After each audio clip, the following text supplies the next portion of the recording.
सबसे पहले बात करते हैं कि डेफिनेटली आपको एग्जाम्शन क्लेम करना चाहिए या नहीं करना चाहिए। एग्जाम्शन को क्लेम करने के क्या एडवांटेज है, क्या डिसएडवांटेज है, क्या आपको ये पता है? क्या आप एग्जाम्शन अगर क्लेम करते हो तो कैंपस या ऑफ कैंपस के जॉब्स कैसे इम्पैक्ट करेंगे आपके इस एग्जाम्शन को? डेफिनेटली हर कोई ये वीडियो तो बना देता है कि 50 नंबर कैरी फॉरवर्ड होंगे या 60 नंबर कैरी फॉरवर्ड होंगे, बट वो नंबर्स के काउंटिंग्स आपके फ्यूचर को कितना इम्पैक्ट करेगा ये कोई नहीं आपको बता पाता, राइट? तो ये एक ऐसा वीडियो है जिसमें मैं आपको डेफिनेटली एक कंप्लीट आइडिया दूंगा कि एग्जाम्शन होता क्या है और कैसे आप क्लेम कर सकते हो, प्लस ये आपके फ्यूचर को कैसे इम्पैक्ट कर सकता है। मैं आपको एक सजेशन जरूर दूंगा, इस वीडियो के किसी भी पार्ट को स्किप मत करना, पहला। दूसरा, अगर आपको वीडियो अच्छा लगे तो ज़रूर आप अपने फ्रेंड्स को शेयर करना, चैनल को सब्सक्राइब करना बिल्कुल ना भूलना। और एक वीडियो के डिस्क्रिप्शन में एक बुक का लिंक दिया गया है, अगर आप वो फ्री बुक चाहते हो तो डेफिनेटली आप गूगल फॉर्म को फिल कर सकते हो। मैं CMA रोहन शर्मा, मैंने ऑलरेडी 800+ क्वालिफाइड CMAs को हेल्प कर चुका हूँ उनके फर्स्ट जॉब के लिए।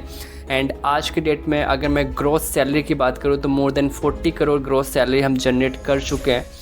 चलो हम वीडियो को स्टार्ट करते हैं। सबसे पहले बात करते हैं एग्जाम्शन होता क्या है। एग्जाम्शन को सिंपल लॉजिकल वे में आपको बताऊं, CMA इंस्टीट्यूट ने कुछ पैरामीटर सेट किए हैं। अगर आपने हर एक सब्जेक्ट में या किसी भी सब्जेक्ट में उस स्पेसिफाइड नंबर लाइक 60 से अगर आप एबव लेके आते हो या 60 लेके आते हो तो आपको वो पेपर अगले 3 अटेम्प्ट के लिए नहीं देना पड़ेगा। क्लियर? ये एग्जाम्शन होता है। अब इसको किस तरीके से हम क्लेम कर सकते हैं या क्या आगे की प्रोसीजर से, ये भी समझना बहुत ज़रूरी है।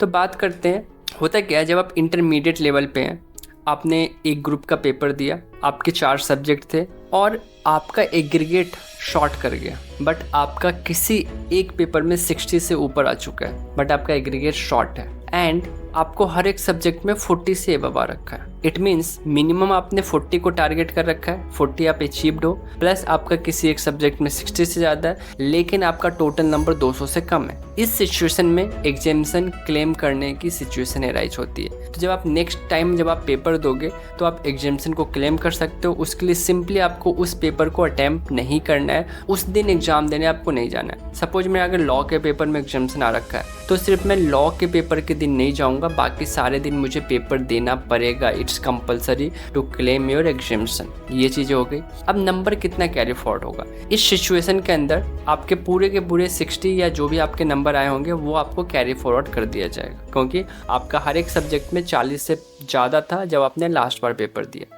अब सेकेंड सिचुएशन एराइज करते हैं। यहाँ पे क्या है कि आपका एक पेपर में 60 से ज़्यादा है लेकिन किसी एक पेपर में आपका 40 से कम भी है। इससे पहले वाले सिचुएशन में आपका मिनिमम 40 था हर एक सब्जेक्ट में, बट यहाँ पे आपका किसी एक सब्जेक्ट में 39 या 38 या उससे कम है। तो इस सिचुएशन में क्या होगा कि आप एग्जाम्शन जब क्लेम करोगे तो सिर्फ और सिर्फ 50 नंबर ही कैरी फॉरवर्ड होंगे। इट मीन्स अगले बार जब आप पेपर देने जाओगे, सपोज अगर आपका एक पेपर में एग्जाम्शन है तो इन दैट केस आपको 50 नंबर मिलेंगे। इट मीन्स 50 नंबर आपके पॉकेट में ऑलरेडी है। बाकी तीनों सब्जेक्ट को मिला के आपको 150 लाना पड़ेगा अगर आप चाहते हो उस ग्रुप को क्वालिफाई करना। एक सिचुएशन और भी राइज होता है। सपोज हो सकता है कि आपका 2 पेपर में एग्जाम्शन आया हो एंड बाकी 2 पेपर में आपके 20-20 नंबर आए हो या 30-40 आए हो, राइट? तो इन दैट केस आपको बाकी 2 पेपर में आपको 100 लाना पड़ेगा। 100 आपके पास ऑलरेडी। नेक्स्ट सिचुएशन थोड़ा सा डिफिकल्ट है। आपने 3 पेपर में आपने एग्जाम्शन को सिक्योर किया और एक पेपर में आपका 39 आ गया। तो इट मीन्स अगले बार आपका 50 नंबर आपके पॉकेट में है, लेकिन उस एक पेपर में आप 40 लाख के नहीं पास कर सकते हो। आपको उस एक पेपर के अंदर भी आपको 50 लाना पड़ेगा। तो ये एक ऐसा सिचुएशन है जहाँ पे एग्जाम्शन क्लेम करना डिफिकल्ट हो जाता है।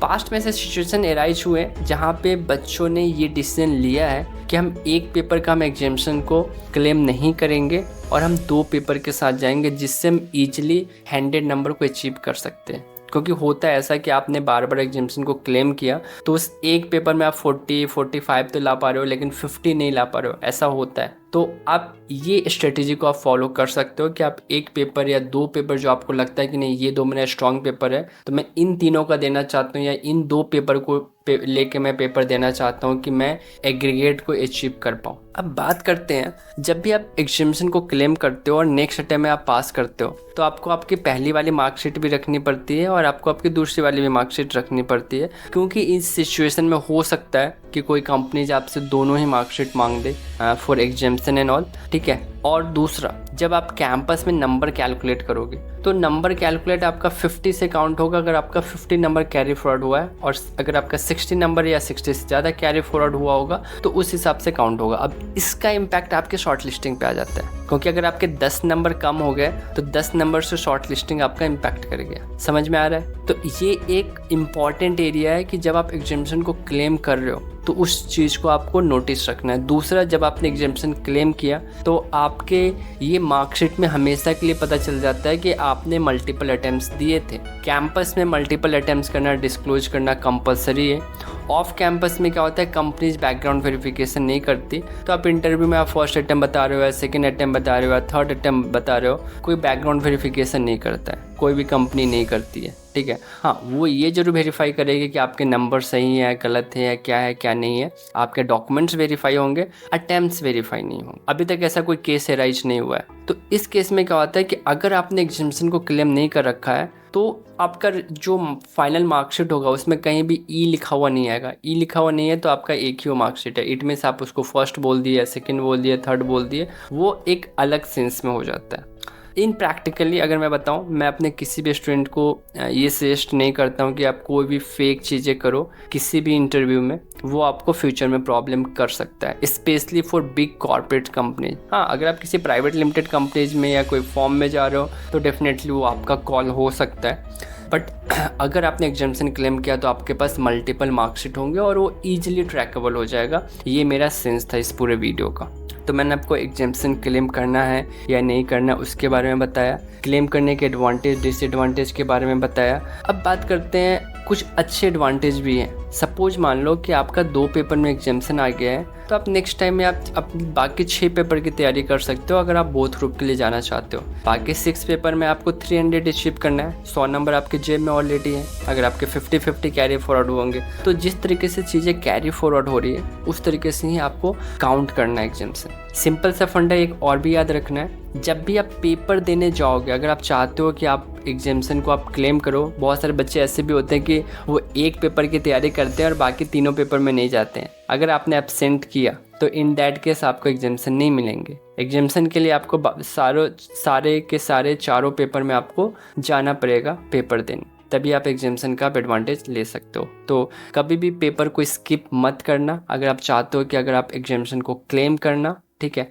तो फंडामेंटल थिंग ये है। पहला, अगर मैं क्रक्स समराइज करके बताऊं, जिस भी अटेम्प्ट में आप पेपर दे रहे हो आपने चारों पेपर में अटेम्प्ट दिया हो, तभी आप नेक्स्ट टाइम में आप एग्जाम्शन को क्लेम कर सकते हो। जब आप नेक्स्ट टाइम में जब आप एग्जाम्शन को क्लेम करने जाओगे तो उस टाइम में उस स्पेसिफिक पेपर में बस आपको पेपर देने नहीं जाना है। एग्जाम्शन के लिए कोई अलग से कोई फॉर्म नहीं है जो कि आपको फिल करना है। तो ये कहीं से कंफ्यूज मत होना कि कहीं से फॉर्म फिल करना हो या जो आपका एग्जामिनेशन फॉर्म होता है आपको उसके अंदर कुछ फिल करना हो, ऐसा कुछ नहीं है। आपको स्ट्रेट फॉरवर्ड बस सिंपली उस पेपर में जाकर अटेम्प्ट नहीं लेना है। नंबर्स क्या कैरी फॉरवर्ड होते हैं मैंने आपको बता दिया, कैंपस में उसकी काउंटिंग बता दिए, फ्यूचर में उसका इम्पैक्ट बता दिया। होप सो कि आपको ये वीडियो अच्छा लगा हो, और डेफिनेटली अगर अच्छा लगा है तो चैनल को सब्सक्राइब और वीडियो को शेयर करना बिल्कुल ना भूलें। आपका प्यार इस चैनल को और अच्छे कंटेंट बनाने के लिए इंस्पायर करेगा। So all the best, bye bye, take care.